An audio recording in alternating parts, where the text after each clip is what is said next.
Most people think marriages die in screaming matches, slammed doors, and explosive, unforgettable fights. We picture dramatic breakdowns, messy confrontations, and clear, violent endings to the love we once shared.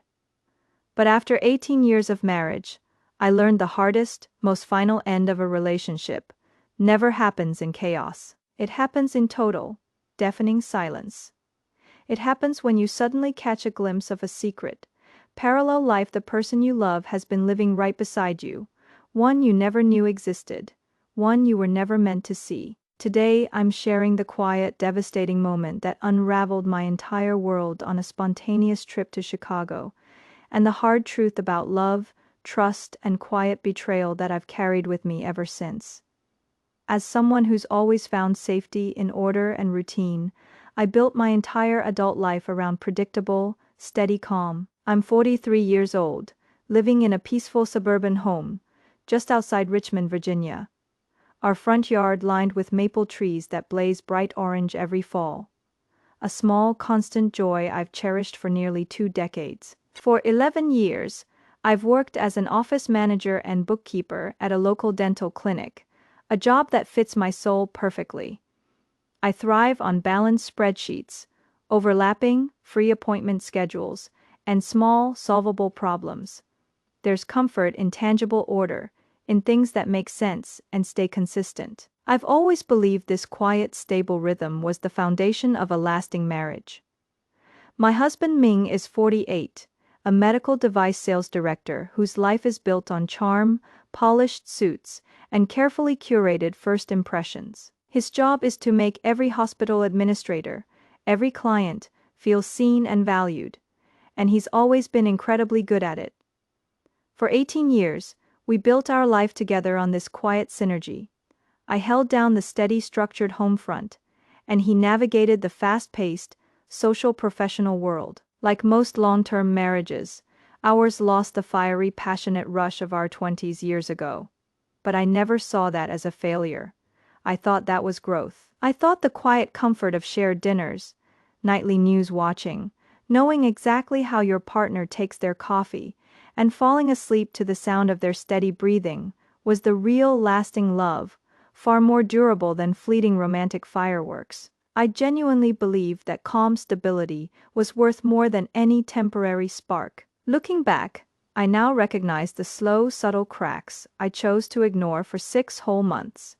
A pattern of absence and excuses that behavioral relationship experts often refer to as gradual emotional and physical disengagement. A common red flag of hidden marital betrayal that's far easier to miss than open conflict. Ming's work travel spiked out of nowhere. He had endless regional conferences, last-minute client meetings, and late-night virtual calls with hospital procurement teams. Every single excuse was polished, reasonable, and delivered with his signature easy confidence, the kind of calm persuasion that's always made him so successful in sales. He told me his Chicago trip was non-negotiable, a make-or-break major contract that would define his year. He voluntarily told me the hotel name, walked me through his packed schedule over dinner, and left no room for doubt. When I suggested a quick video call one evening to check in, he brushed it off casually, claiming crowded meeting rooms and back long days. I never questioned it for a second. Why would I? I trusted the man I'd built a family and a life with. My 13-year-old daughter, Chloe, though, saw what I couldn't.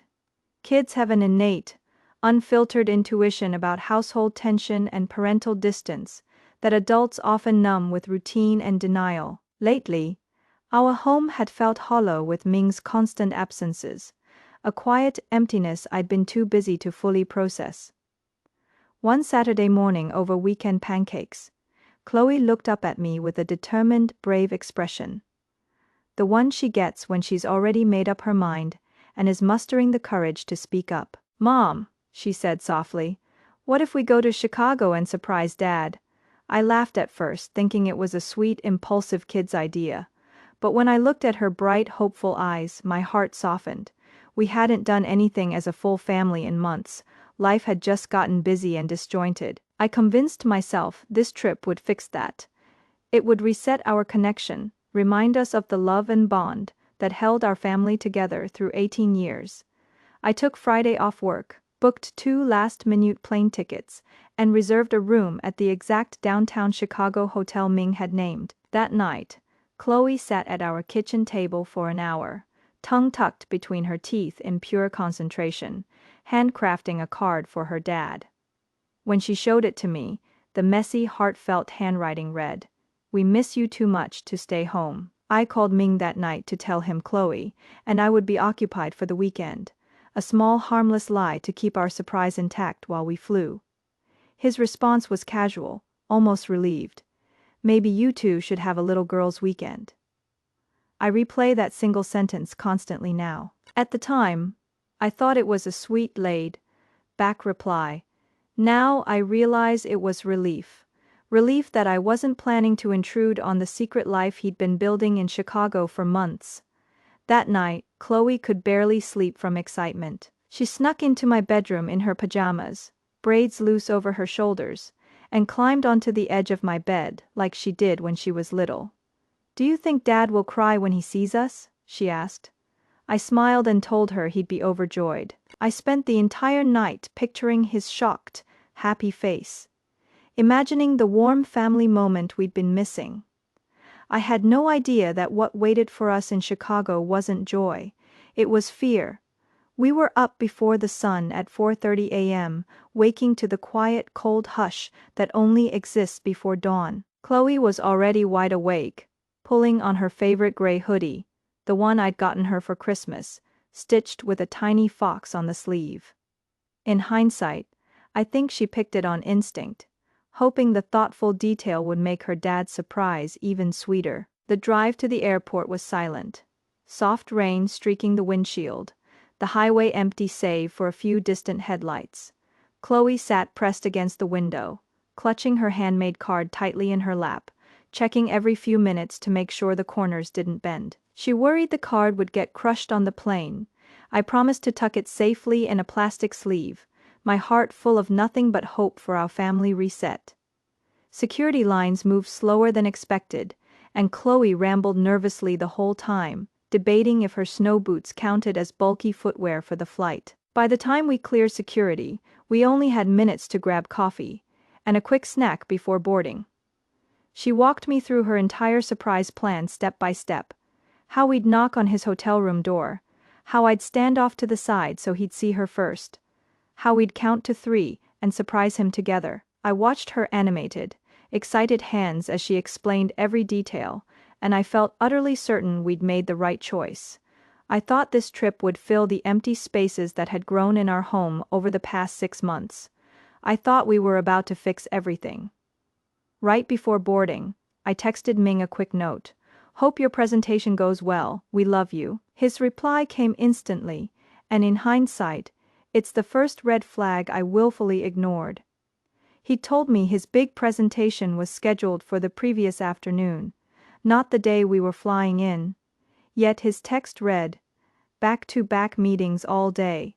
Phone might be off." Seconds later, another text. "Don't wait up for me tonight. Client dinner after work." A tiny nagging feeling pricked at my chest. He was mapping out his entire day in advance, making sure I wouldn't call and catch him off guard. I brushed it off as paranoia, flipped my phone to airplane mode, and watched Chloe pull down the window shade, hiding her nervousness about takeoff. I was so focused on protecting her joy that I ignored every warning sign staring me in the face. Chicago greeted us with a brutal, icy wind blowing straight off Lake Michigan, cutting through my coat like it was nothing. We took the train downtown to the Loop, walking a few blocks to the sleek business tower. Hotel Ming had specified glass and steel, revolving doors, lobby air thick, with fresh flowers and sea salt fragrance. Chloe was buzzing with anticipation, yanking my sleeve, desperate to rush straight to her dad's floor. I slowed her down, telling us we needed to confirm his room number at the front desk first, determined to make our surprise perfect. I walked up to the front desk, smiling warmly, and explained we were there to surprise my husband, Ming Cooper, in town for the medical sales conference. The young front desk agent typed for a moment, frowned slightly, and typed again. Then she looked up at me with gentle sympathy, and her words stopped my world cold. "I'm so sorry. We don't have a reservation under that name for the conference. The entire medical sales conference checked out yesterday afternoon." In that split second, every carefully constructed truth I'd lived by started to crumble. Ming had explicitly told me the conference ran through Sunday, our entire weekend trip. It felt like forcing a puzzle piece into the wrong slot, impossible and jarring against everything I'd believed. I stood frozen at the counter, my mind racing to find a reasonable explanation. A last-minute schedule change, a separate work event, a hotel booking mix-up. I refused to believe anything else. A few feet away, Chloe stood in the lobby, still clutching her card to her chest, eyes fixed on the entrance, waiting eagerly for her dad to walk through the doors. I pulled out my phone to call Ming, desperate for clarity. But before I could dial, Chloe's voice cut through the haze. "Mom, isn't that Dad?" I followed her gaze through the tall lobby windows, out into the gray Chicago afternoon. Across the street, through the muted winter light, I saw him. I'd recognize his silhouette anywhere. 18 years of watching him walk across rooms, of studying his posture, of knowing every small detail of his frame. He was wearing the brown wool coat I'd bought him 2 winters ago at the outlet mall, the one he'd complained about the price of the entire drive home. He carried the leather briefcase I'd gifted him for his 45th birthday, the one stitched with his initials. There was no mistaking him. But he wasn't alone.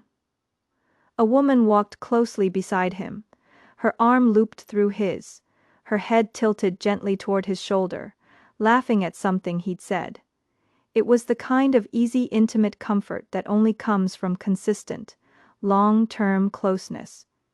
Not a one-time client meeting, not a casual work interaction. Pure, unguarded familiarity. My stomach dropped out from under me before my brain could fully process what I was seeing. I stepped quickly in front of Chloe, blocking her view, scrambling to shield her innocent hope from the brutal truth unfolding across the street. I mumbled something about light tricks and winter glares, trying to convince her, and myself, that it wasn't him. But I knew. I knew every detail of the man I'd loved for 18 years, and there was no mistake. Chloe begged to run across the street and say hello, confused why I was frozen, why I was shutting down her perfect surprise. I pulled her close, telling her we'd settle into our room first, drop our bags, and let her dad finish his work. I needed just a few minutes to breathe, to process the collapse of my entire reality, before I let my daughter see any of my pain. Back in our hotel room, I texted Ming again. This time, he replied with a short, cold text instead of a call. "Can't talk right now." In a meeting, that's when all doubt vanished. He'd sent that text mere minutes after I'd watched him walk into a luxury apartment building with another woman. No meeting, no work, no conference. Every excuse, every late night, every business trip over the past 6 months had been a lie. I asked Chloe to watch cartoons on the television, while I stepped out to fix the reservation mix-up. A half-truth to buy myself time. I walked back across the icy street, and sat in a tiny cafe in the lobby of that apartment building, ordering a coffee I had no intention of drinking, my hands shaking too badly to hold the cup steady. 20 minutes later, the elevator doors opened, and they walked out together. They were dressed for a quiet evening out, not a work function. Her in a sleek black dress, him in the navy blazer I'd steamed and packed for his trip myself. This wasn't a last-minute work dinner. This was routine. This was a date night. A habitual, comfortable ritual they'd built together over months. His hand rested naturally on her lower back as they walked. A small, intimate gesture that spoke to endless repeated moments. And then I heard her voice, soft and clear in the quiet lobby, words that shattered every last piece of my illusion. "Once the divorce is final, we won't have to keep sneaking around like this anymore." My legs moved before my mind could catch up. I spoke his name flat and steady. No anger, no tears. Just pure, exhausted clarity. When he turned around, I saw a look I will never forget for the rest of my life. First, the practiced calm composure he used for every work interaction, every lie. Then, in an instant, raw, unfiltered panic, the woman beside him froze, her smile fading into confusion as she looked between us, trying to piece together who I was. "What are you doing in Chicago?" Ming asked. Like I was the one who'd invaded his secret life. Like I was the problem. "Our daughter wanted to surprise her father," I said simply. The woman's eyes widened as she processed my words, searching my face for context. "I'm Lily Cooper," I told her. "Ming's wife." In that moment, everything unraveled. Her name was Claire, and she was just as much a victim of Ming's lies as I was. We were two women, living in separate versions of the same fake reality he'd constructed for his own convenience. Over the next few minutes, I learned the horrifying truth. Ming had been lying to Claire for 9 months, telling her we'd separated nearly a year prior, that our divorce papers were filed and just waiting for a judge's signature. He'd shown her fake documents, told her he was staying in Chicago for work every month, while slowly building a permanent life there for after our supposed divorce. She believed we lived separate lives, that his marriage to me was long over. What's most devastating about quiet marital betrayal, a topic rarely discussed alongside dramatic public breakups, is that it preys on routine and trust. Ming didn't have one impulsive mistake to regret. He had months of deliberate, calculated choices. He'd meticulously planned this double life, manipulating two people who trusted him completely. When he tried to stammer out excuses about a complicated misunderstanding, I stopped him cold. I asked him one simple question. No raised voice, no drama. "How long have you been telling people our marriage is over?" He had no answer. There was no lie he could tell to fix this, no charm he could use to smooth over the truth. While he stood there, speechless, my phone buzzed in my pocket. A text from my 13-year-old daughter, still upstairs in the hotel room, still holding her handmade card, still waiting patiently to surprise the dad. She adored Mom. When can we see Dad? In that moment, I understood the hardest part of this day wasn't the betrayal I'd just uncovered. It was walking back upstairs to my innocent daughter, who still believed her dad would cry happy tears when he saw her, and figuring out how to protect her from the ugly truth of the father she loved. Before I went back to her, I turned to Ming one last time and told him firmly he was not to come near our hotel room, not to contact us, not to try and explain himself to our daughter. I would decide what she needed to know. And when he tried to follow me, scrambling for excuses, desperate to soften the damage, but I stopped him at the hotel's revolving door. "You had months to tell the truth," I said. "You chose to lie instead." Upstairs, Chloe was sitting cross-legged on the bed, her crumpled card resting in her lap, cartoons playing quietly on the television. She looked up at me, and in the way only children can, she read every ounce of heartbreak on my face before I said a single word. "Why aren't we seeing Dad?" she asked. I told her his work plans had shifted, that he was tied up elsewhere. A half-truth that felt like poison in my mouth. She didn't buy it for a second. Kids sense broken trust instinctively. "Did Dad do something wrong?" she asked, direct and unflinching, cutting through every adult attempt to soften harsh reality. I chose honesty, gentle but unwavering. "Your father made choices that hurt our family," I told her. "I'm still trying to understand them too." An hour later, there was a soft knock at the door. Chloe ran to answer it before I could stop her. She opened the door to find her dad standing there, guilty and uncertain. Without hesitation, she handed him her handmade card. He unfolded it slowly, reading her childish, loving words. "We miss you too much to stay home." For the first time all day, his practiced mask broke. There was no performance, no charm, no lie, only raw, visible regret, as he realized exactly what his choices had cost him. Chloe looked at him with the unclouded honesty of a 13-year-old and asked the question no adult had the courage to voice.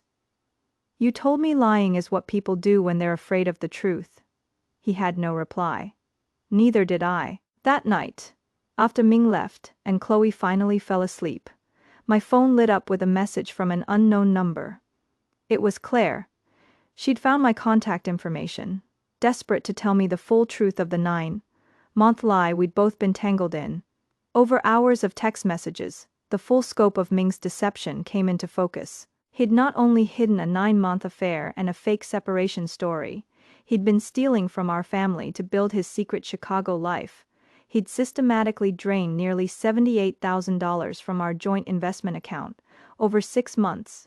An account I'd always let him manage because numbers were never my priority, because I trusted him completely. Small, easy-to-miss withdrawals, $4,800 in February, $7,200 in April, $9,500 in June, dozens of tiny transfers that added up to our family's security, funneled into his Chicago apartment deposit. His secret dates, his fake new life. He'd even submitted those Chicago trips as legitimate business expenses to his company, getting reimbursed for the time he spent lying to us.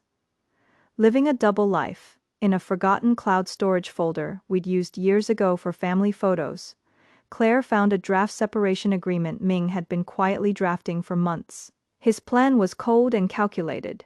He'd keep our family home but force me to take on the full mortgage alone, keep the majority of his retirement funds, move permanently to Chicago, and only see Chloe on scheduled holidays, treating his daughter like a mandatory appointment, not a beloved child. That night, I didn't cry. I didn't break down. I did what I've always done when faced with chaos. I organized, I gathered every bank statement, every text record, every receipt, every legal document I could find. I updated all my personal account passwords, secured our family's legal files, and consulted a divorce attorney a coworker recommended, someone who specialized in calm, strategic separations. No unnecessary drama. I learned a critical truth many betrayed spouses don't know. Any marital funds spent on an extramarital affair are legally recoverable in asset division. His secret spending wasn't just betrayal, it was financial fraud against our family. I also made a deliberate choice for my daughter's healing. I refused to weaponize her relationship with her father. Therapy experts consistently emphasize that punishing a parent through their child only inflicts long-term harm on the kid, and I refused to let Chloe pay for her father's mistakes. I let her set her own boundaries with Ming, guided by a child therapist who specialized in adolescent trauma from parental betrayal. When Ming came home 3 days later, he expected tears, screaming, or desperate pleas for him to stay. Instead, he found organized financial documents spread across our kitchen table, the same table where we'd shared 18 years of quiet family dinners. He immediately tried to dismiss the stolen money as a personal bonus, separate from our joint finances. I stopped him with one simple truth: privacy is closing the bathroom door. Deception is draining our family's savings to build a secret life. He had no rebuttal. He asked me, disbelieving, if I was really ending 18 years of marriage over one mistake. That's when I said the truth that finally set me free. This wasn't one mistake. This was months of choices. This trip just let me see all the lies you'd already chosen to live.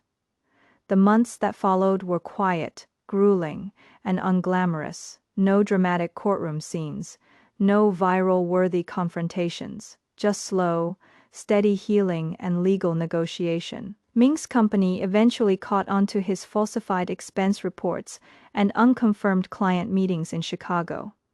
He resigned from his position before facing formal termination and internal investigation, and he tried to blame me for ruining his career.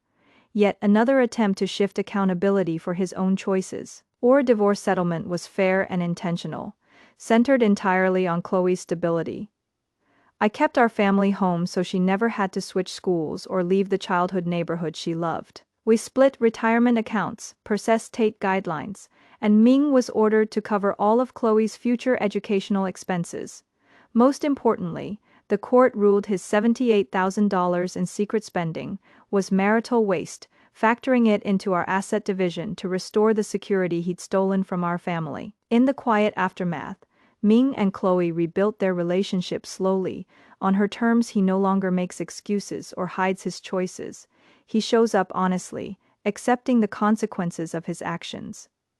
I stayed out of their bond, only stepping in to enforce Chloe's boundaries when needed. I watched my daughter grow through this heartbreak with incredible grace. She kept her crumpled Chicago card, not as a reminder of pain, but as closure for the dad she once thought he was. She placed it gently in her memory box, alongside old birthday cards and school play tickets, choosing to honor her childhood without clinging to a broken illusion. Months later, Chloe and I went back to Chicago together. Just the two of us. No surprise visits, no hidden agendas, no false hope. We walked along the lake, ate deep dish pizza, wandered through museums, and took photos with the skyline behind us. The icy wind still blew off the water, but this time, I didn't flinch from it. When Chloe asked if I regretted our original trip, I told her the truth. I've spent a year unpacking. I regret what we found, but I don't regret finding the truth. I used to think that Chicago trip broke our family. Now I know it didn't. It just exposed the cracks that had been hidden for months. The lies that would have continued to poison our lives if they'd stayed buried. People romanticize long marriages as proof of success, but longevity without honesty is just a slow, quiet prison. My marriage didn't end in a fight. It ended in a quiet moment of clarity, when I realized I'd been living beside a stranger for far longer than I'd ever known. Healing isn't about forgetting what happened. It's about moving forward without letting the past dictate my future. Our family is different now, fractured but grounded in honesty. We don't have the perfect quiet routine I once cherished, but we have something better: truth. I've built my own small bookkeeping business from scratch, finding independent stability and purpose outside of my marriage. Chloe has learned to trust her intuition and set healthy boundaries. We're both stronger for the hard, quiet truth we uncovered that cold Chicago weekend. So many of us stay in unfulfilling, dishonest relationships because we fear the chaos of change. Because we mistake routine for love. Because we believe quiet stability is always better than painful truth. But I've learned the hardest endings are often the quietest ones, and they're usually the ones that clear the way for your real life to begin. If this story resonated with you, I'd love to hear from you down in the comments. Would you have made the same choices I did? Do you believe quiet honesty is always better than comfortable lies? I share raw, unfiltered inner monologues about love, loss, and healing every single week. So hit that subscribe button to walk through these stories with me. Thank you for being here, for listening, and for choosing growth over comfort. I'll see you in the next one.